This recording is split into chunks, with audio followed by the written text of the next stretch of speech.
breaking through. The work that you guys are doing is breaking through on a daily basis. So thank you. And thank you to Governor Newsom for his strong, steady-handed leadership in fighting back against Trump's authoritarian regime.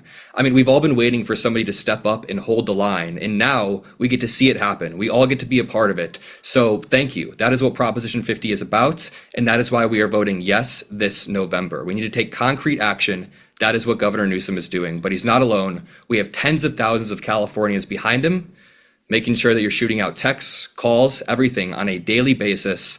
A lot of people are saying, yes, we can do this. So stick around, make sure you're ready. We have a special guest coming in at the end. I want to introduce Governor Gavin Newsom himself. Thank you.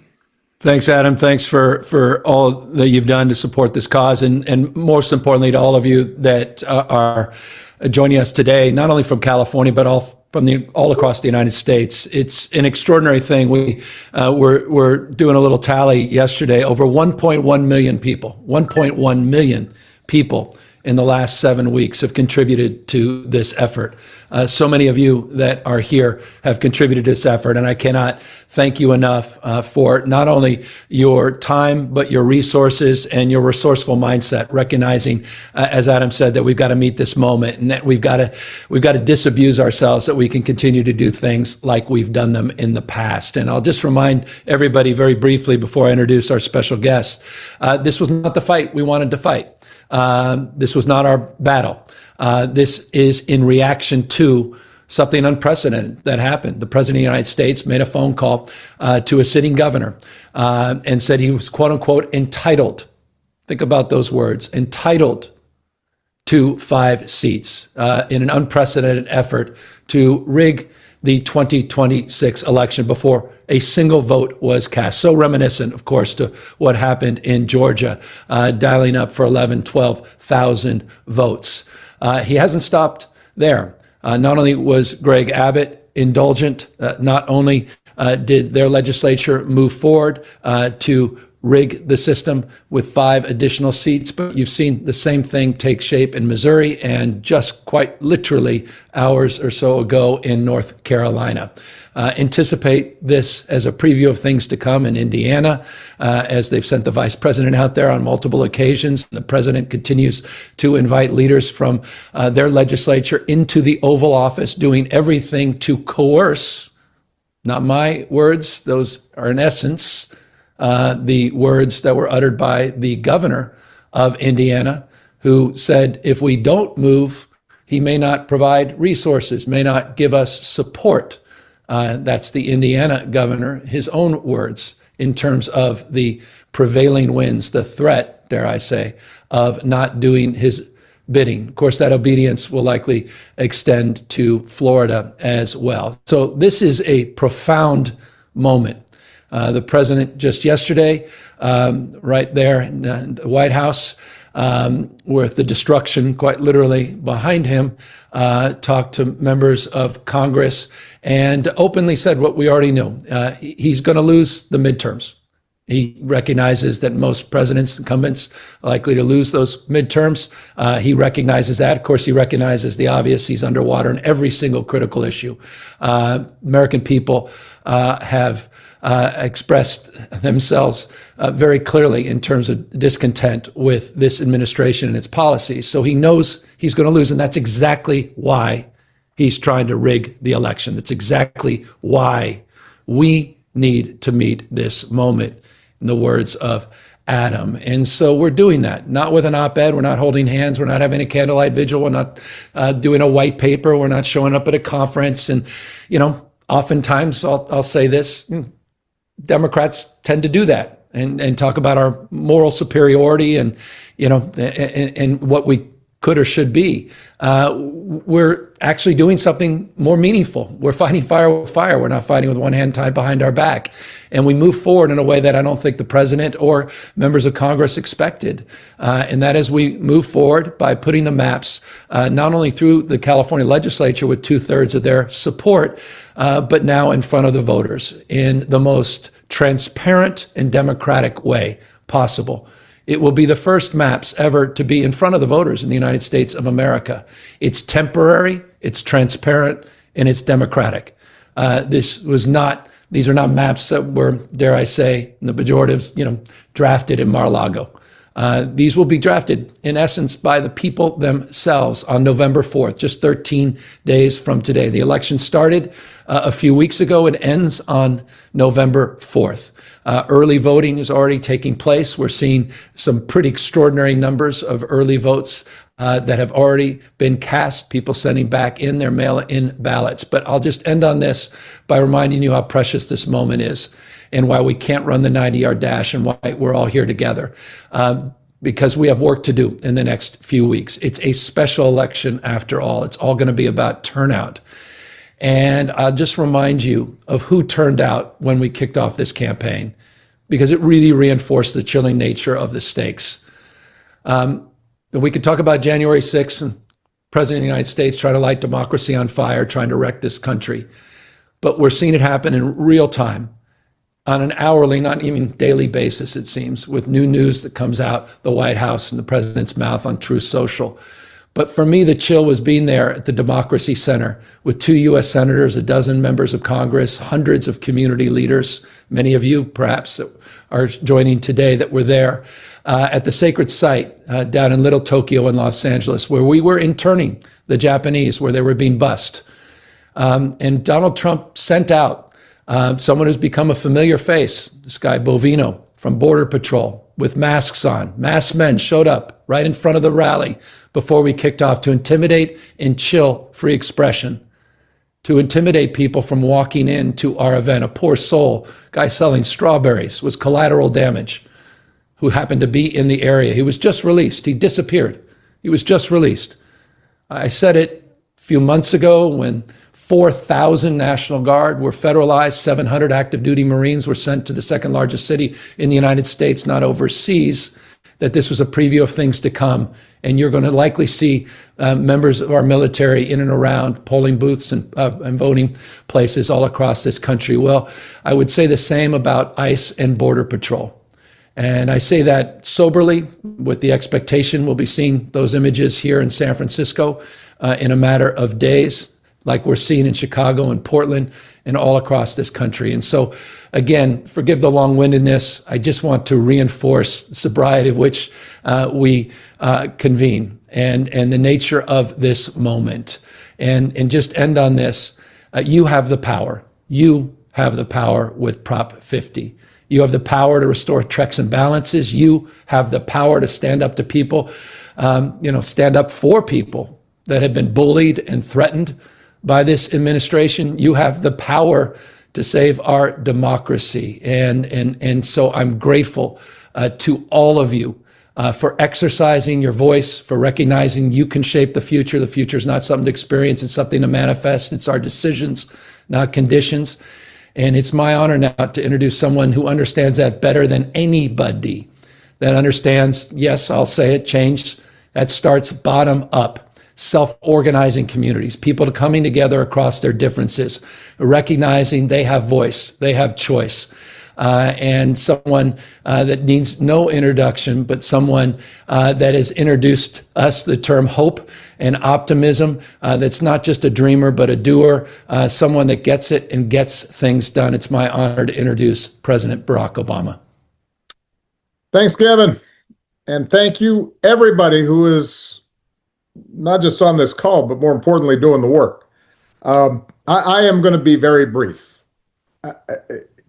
As Gavin mentioned, a lot of us do not believe that politicians should choose their voters. They believe the voters should choose who's going to represent them. That's the meaning of democracy. That's the foundation of our self-governance. The problem that we are seeing right now is that our current president and his administration is explicitly saying that we want to change the rules of the game midstream in order to insulate ourselves from the people's judgment. They want to change around the maps, not the way it's always been done every 10 years after a census. They want to do it before any election in which they're worried they might lose. They want to tinker around with it to see if they can give themselves an advantage. And it's brazen. They're not pretending that there's some other rationale to it. They're simply doing it because they think they can. And in those circumstances, I could not be more appreciative of the work that Governor Newsom and the people of California are doing in saying, stop. This is not how American democracy is supposed to operate. And that's what Prop 50 is about. And it has critical implications, not just for California, but for the entire country. The essence of Prop 50 is to say that if you are going to play that game, then we are going to try to counteract that abuse of the system. And as a consequence of California's actions, we have a chance at least to create a level playing field in the upcoming midterm elections. As important is the mechanism that Gavin put into place, which says that when we are finished with this monkey business that we're seeing in Texas and Carolina and Missouri and potentially Indiana, when we're not seeing that kind of behavior out of not just the president, but his enablers, then California will revert back to an independent commission that is doing things the way it's supposed to be done, which is have an objective system that allows voters to make their decisions each and every election in a way that is fair and nonpartisan. So I think that it is important for all of you to understand that what's at stake here is not simply, how many delegates from, Democratic Party or Republican Party are elected in 2026. There's a broader principle at stake that has to do with whether or not our democracy can be manipulated by those who are already in power to entrench themselves further, or whether we're going to have a system that allows the people to decide who's going to represent them. And we're going to continue this extraordinary experiment that is about to be 250 years old. So, as Gavin said, the only way this works, though, is if we have folks on the ground who are doing the work. We can have terrific leadership. We can have wonderful elected officials who have good ideas and want to move things forward, but none of that will make a difference unless we are able to reach millions of people. And the best way to reach them is through the work that you're doing. So I am so appreciative of the time that you're putting in, the effort that you're putting in, the hard work that you're putting in to make sure that Prop 50 passes. And when it passes, I am confident that that's going to send a message of hope across the country. Gavin mentioned the tendency not just of Democrats, but I think right-thinking people generally to maybe lose heart sometimes and to start feeling as if there's so much craziness going on a day-to-day basis that you don't know what to do about it.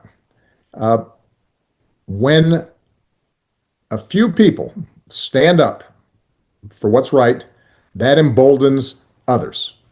The work you're doing is going to make others feel like, hey, we can do something too. We can have an impact. We can push back against things that aren't right and aren't fair. And so part of what you're doing right now is not just helping to get Prop 50 passed, you're also helping to embolden and encourage people across the country who maybe have been a little discouraged, but know that democracy is worth fighting for. And so thank you for that. I look forward to seeing a good outcome coming out of California. And I hope that all of you are having an experience that will carry over beyond just getting this measure passed. A lot of you, I'm sure, are already doing amazing things in your own communities. You're already having an impact on a whole range of issues. This is the kind of victory that when we win, I think can help us build momentum and start turning not just California, but the entire country in a better direction. So good job, people, and good job, Governor Newsom, for the outstanding work that you've done and the leadership you've shown in making all this happen. Appreciate it, Mr. President. I know we all do, and we appreciate seeing you up on our screens every hour of every day as our closing messenger on this campaign. But I think the message you just sent, this notion that we're the antidote to our own fear, our anxiety, our own cynicism. The fact that people are showing up, having given into that, should distill us with a sense of well-being. But as long as we finish the job, and so to everybody here, I hope you can stick around just a few extra minutes and look at the next steps you all can take to make this thing happen and close this out. And I'll just end as well, Mr. President. You talked about that 250th anniversary. That's what this is about. The best of Roman Republic, Greek democracy, popular sovereignty, this notion of a system of checks and balances, the rule of law, not the rule of dawn. And so I hope it's dawning on everybody how precious this moment is, and how, again, in the spirit of Adam, how we can all meet this moment on November 4th. Mr. President, thank you for being here, and everybody, thank you for tuning in today.